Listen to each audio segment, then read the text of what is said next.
Yo, what is up guys? It is Bumfris, back with another episode of Petty Revenge. Today's episode is gonna be a banger, and I know you're gonna love this one. Just like in yesterday's episode, if we can hit 3,000 likes in the next 24 hours, tomorrow's episode of Entitled Parents will be over 25 minutes long. So, if you want 25 minutes of Entitled Parents, make sure to like the video, then sit back, relax, and laugh at some Petty Revenge.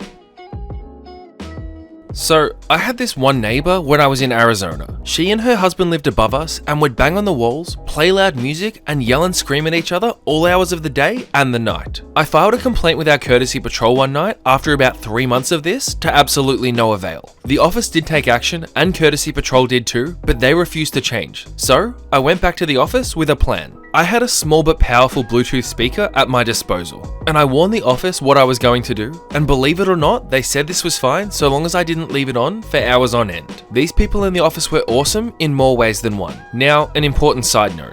Our neighbors were super religious, so the next time they started with the loud noises, I took my speaker, duct taped it to the bottom of her balcony, and put on some Slayer at max volume while I'm out on my patio and smoking. I can barely hear her yelling over it at me, and I ignore her. Then, there's a knock at the door that I happened to hear because I was grabbing a beer, and it was time to watch the world burn. I open the door and start with a friendly, "Hello, what can I do for you?" She starts going on about my music and how loud it is. To which I say, "Oh, is that bothering you? I can change it if you like." And I did. I went and borrowed an even louder speaker from my other neighbor and a good friend. We'll call him Pete. So, I turned that one up to max and put on some other, more hardcore band with chugging guitars and endless screaming. To which I get another knock on my door. Same lady, still on a rant, to which I responded by pausing my music so that she could hear me very clearly. If my noise in broad daylight on a weekend is bothering you, how do you think I feel about you banging on the walls and yelling at your boyfriend on 3 AM on a work night? Or your loud music when I'm trying to go to sleep?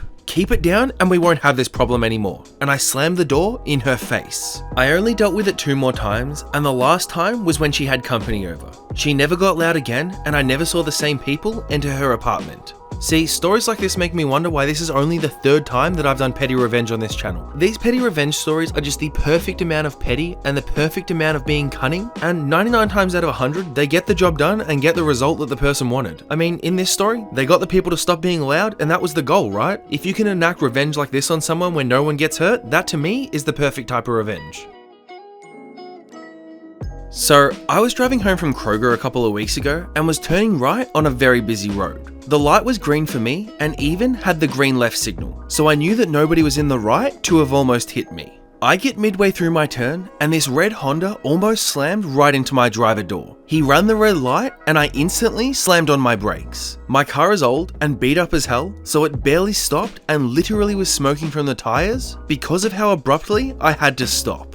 Normally I honk my horn at a-hole drivers, but I was too shocked to even do anything. I'd lost a friend to a nasty wreck years ago, and I immediately froze up thinking about what had happened. Well, this lady in a red minivan was not too shocked to do nothing, and immediately began laying on her horn and screaming at the guy in the Honda. He got out of his car, we were all at a red light now, and I was still far behind him because I was honestly scared of his driving, and started pointing his hand at this lady and screaming to get out of the car. I was completely horrified at this point. While he was distracted though, I did manage to snap a picture of the license plate. He got back in the car and began driving right next to the lady, screaming at her the whole time. She cut over 2 lanes and tried to turn right on another street, and I turned right behind her. I saw that she had 2 small children in the back seat and wanted to follow her to let her know that I had his number plate. I didn't even realize that the guy was following both of us. The lady and I both came to a wide 2-lane stop sign and she got ready to turn right, and I began telling her, "Hey, I have his number plates," and out of nowhere, this guy flies between us in the middle of the lane lines and chucked a full cup of ice at me.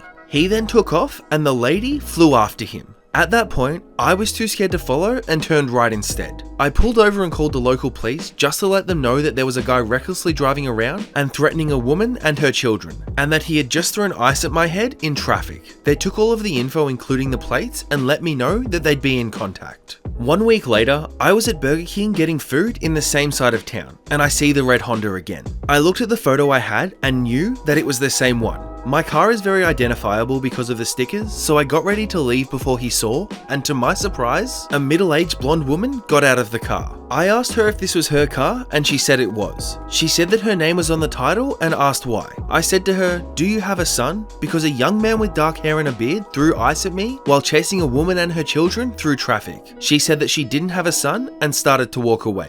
She instantly came back and asked if the younger girl with pink hair was with him, and I said yes. I remembered them both screaming at the minivan lady, and she came over to the car and asked if I had a license plate number, and I showed her. I also told her that I made a report because I was worried for the lady that he was fighting with in the minivan. So, turns out, this is her daughter and her lazy ass boyfriend. She tells me that she only lets them drive the car in Harrison, which is the town she works in, while she's at work so they can do DoorDash and pay for groceries at their house. They are both grown and live rent-free. I told her where it happened, which is in a whole other town, and she begun fuming. Going on about how she's told her daughter not to let this guy drive that car, that she's told them not to smoke cigarettes in the car before, and yet still find cigarette butts in the car, and the boyfriend has actually hit someone before, resulting in the mum having to deal with it because the car's in her name. She tells me that that was it for her. I asked her what she meant, and she held up a finger to tell me to hold on and dialed a phone number. This lady started screaming her head off to her daughter, telling her that it's time to pack her crap up and that her and her boyfriend are to get out of her house. She told them they have until 10 PM to be gone, or she'd be coming back with the same police that I made a report to. She also told them that she knows they threw a McDonald's cup of ice at somebody and almost hurt another woman and her children. I was in complete shock. I apologized for having told the police since it's her car, and she didn't care and was glad I did. She just said that she'd deal with it later. So, what's the moral of the story? Don't drive your girlfriend's mum's car without her permission, almost wreck, throw a cup of ice at someone in traffic, and continue to recklessly drive. You know, while what OP did is actually really minor in the grand scheme of things as far as revenge goes, the outcome of this was absolutely fantastic, and from the sounds of it, both of the people got exactly what they deserved. Like, let's be honest, this kind of behavior is absolutely not on. OP did exactly the right thing in going to the police, and the fact that she just happened to run into the mother later on down the track is just a bonus. This is some good revenge and makes me want to read this subreddit a heck of a lot more. At my previous job, I had a desk that was next to the fridge and the microwave. People congregated there while they were making their lunch, and sometimes, just because they'd happened to meet each other next to my desk, while they were both walking up the length of the office and stopped to have a conversation. This meant that the end of my desk became the dumping ground for the stuff that people were carrying but didn't want to hold on to while they had their conversations or waited for their lunch to heat up. There was one specific coworker, I'll call her Janet, who did this every single time she was next to my desk. There was a multitude of other reasons not to like her, so this just stoked the dislike. It didn't inconvenience me hugely most of the time, but I really hated the fact that people dumped stuff on the end of my desk while I was sitting there working, without even asking, is it okay if I leave this here for a moment? Plenty of people would put stuff down, then walk off without it, meaning that I either had to deal with it being there in my way, or chase them down to give it back to them. To counter this, and to annoy Janet in particular, I decided to completely block up that end of the desk solely to stop people from putting stuff on it. Over a few months, so as to not arouse suspicion, I bought houseplants and brought them into work, arranging them on my desk in various positions. Eventually, I had created a complete fort of houseplants that covered the end of my desk. You could see Janet get visibly confused as she wanted to dump stuff on the end of my desk, but just found a jungle in the way. Eventually, she ceased stopping by my desk altogether. Ultimately, this has backfired on me as I've ended up developing a houseplant habit, and now every surface I have is covered in greenery. But it was a small price to pay for desk autonomy. And just quickly, here's a little side story from the comments. I had a desk right beside the office printer. People would print, eventually come around, and by then, another job or two would be on top of their own. Inevitably, my desk corner became the dumping ground for any print jobs that weren't the ones being picked up. As others finally showed up, I'd hear, "Have you seen my printout?" It got to the point where people would hang around my desk and shoot the crap and drink coffee while they dug through the sometimes large pile of papers on my desk looking for their own. I tried asking nicely if they'd find another place, but of course, it kept happening. I finally put an inbox type basket in the corner and printed my own large font label that said, "Recycle only." This receptacle gets emptied frequently. I started emptying the basket several times a day into our main office recycle bin. This proved quite inconvenient for the slow retrievers and they started complaining. I'd point to the sign and say, "I guess somebody recycled it for you." So, they finally put in a little table on the other side of the printer. So obviously separate stories, but being very similar in nature, both of these stories enact a beautiful type of revenge, and quite frankly, the people probably don't even know that the revenge was just taken on them. I mean, in particular, the one about having the printouts thrown away to me is the perfect way to get revenge on people when you've already given them a completely reasonable chance to stop doing what they're doing and they refuse. Like, it's just a little kick in the right direction, just letting them know that there are consequences for their actions if they don't stop doing what they're doing, but nothing so dire that anything major will come from it. That's a good bit of revenge, and to me, fits the bill of petty revenge perfectly.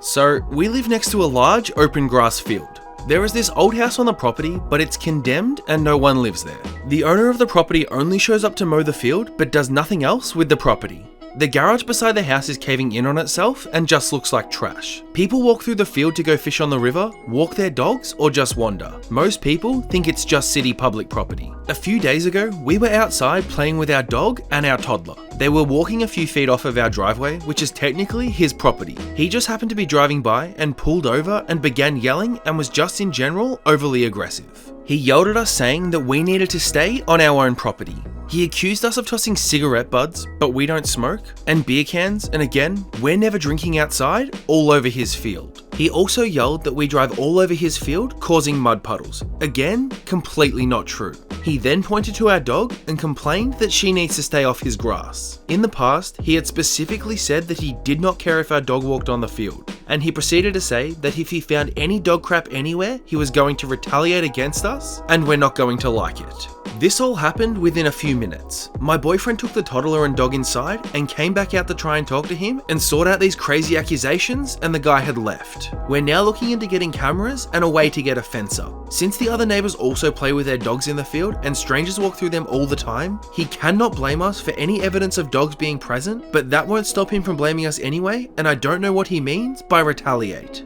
I've never been bothered by the crappy house on the property. It's not my business or my problem. But since he wants to be an a-hole, suddenly I'm super bothered about it. So I called the city code enforcement office and filed a complaint. I said that I've been seeing wild animals coming and going from the building, and that I see kids walk through the field all the time, and I worry that someone's gonna get hurt. I also said that my neighbors are all upset about this too. Now, all of this is true, but I just frankly never gave a crap until now. He now has 30 days to either demolish the whole thing or fix it up. It's definitely beyond fixing, or he has to appear in front of a judge. The city will fine him severely, and if action still isn't taken, they'll seize the property from him entirely. You want to scream at my family in front of my toddler and threaten my dog? I think you're going to be a little too busy now with the city breathing down your neck. Court costs and construction bills. For some clarification, the building on the property is not his home, but it's an old house that has been uncared for and allowed to fall apart for the past decade. Multiple people in the neighborhood have called and complained, but the old code enforcement officer just gave him warning after warning. The property owner has been asked by neighbors to please take care of the problem because it's awful to look at and wild animals hide in there. Despite all of this, he has refused. There is a new code enforcement officer that actually cares and wants it taken care of. The property owner has had years to take care of the issue, and me calling only helped speed things up, but it was gonna happen anyway. We are not angry because he doesn't want us on the property. It's his property and he has that right. We are angry because he gave us permission to play fetch on the field, and when he changed his mind, which again is his right, instead of telling us that he's changed his mind, he instead shows up out of nowhere very hostile and making threats. With a story like this, I'd absolutely love to know what the outcome was. I'm assuming it happened fairly recently, hence the fact that there is no update to this story just yet. But given that this guy was warned over and over and over again, it's only fair that the council finally takes some action and he's held accountable for the fact that his property is a danger to the people around it. I mean, it could be easily solved by people just not going on the property, but hey, that'd be too simple, and where's the fun in that? You're not going to be able to get any petty revenge if you just use common sense, right? So, there's been a long fight of wills, but we've managed to come out as a winner. Me and my husband moved to our house a few years ago. We have an apartment in a housing association, and there's a shared parking lot for the residents with marked parking spots. Our spot is in the middle of a row of spots. Every spot is car-sized, meaning a normal-sized car fits there if you park it right in the middle. You might wonder why I tell you this, as it should be obvious. Well, for our neighbour, that isn't wide enough. For some reason, our neighbours, let's call them Smiths, won't ever park their car in the middle of their spot. It is always on our side. Sometimes a little bit, sometimes a little more, and sometimes a lot more. On their side of the parking spot, the other neighbour parks their car correctly. That means they're on our side, and on the right hand side, there's loads of room. When they do this, we have to park a little to the left too, and sometimes when there's cars parked on both sides, it's absolute hell to try and get out of. Neither of the Smiths are disabled or have any difficulty in getting out of the car, so even that's not an explanation as to why they do it. I secretly think that Mrs. Smith parks the car so close to ours to prove to herself that she is wonderfully thin and she can slither off the car from the tiniest gap. I think this because it's often her who parks the closest to our car. So, like I said, this has happened on and off for a few years. We've tried to politely ask them to leave some room for us to get out of our car.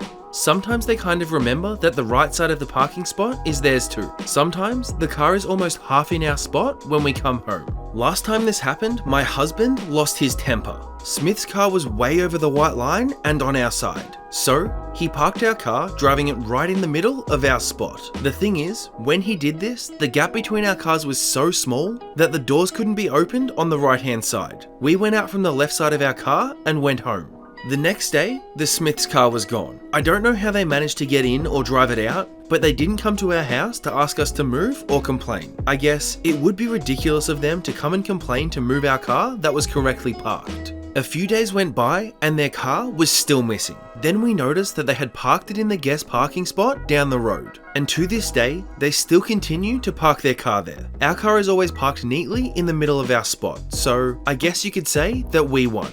This type of revenge is always something that I've wanted to do, like when you're just out at the shops and you see someone who has parked absolutely awfully across two car parks and it's clear that they just have absolutely no idea how to either drive or how to park. All I want to do is just park bang up behind them so they can't get out and hopefully they learn a lesson. Unfortunately, I'm not game enough to try something like that, but turns out OP was and it worked. He enacted his nice little bit of petty revenge and it got him the desired outcome. Like I said, that's my perfect criteria for some petty revenge. Alright everyone, that is that for today's episode of Petty Revenge. I just want to start off by saying thank you so much for watching and I hope you enjoyed the video. If you did enjoy the video as much as I enjoyed making it, don't forget to smash that like button, and just a reminder that if we can hit 3,000 likes on this video in the next 24 hours, the next episode of Entitled Parents I upload will be at least 25 minutes long. So if that's something you're excited for, you know what to do, smash that like button down below and that's what you'll be getting tomorrow. What you are going to see on your screen right now are two of my awesome videos, one of which I would highly suggest you click on and go down that rabbit hole of Entitled Parents. Otherwise though, I just want to say again, thank you so much for watching. I hope you're all having a fantastic day and I hope to see you guys tomorrow for another episode of Entitled Parents. Bye.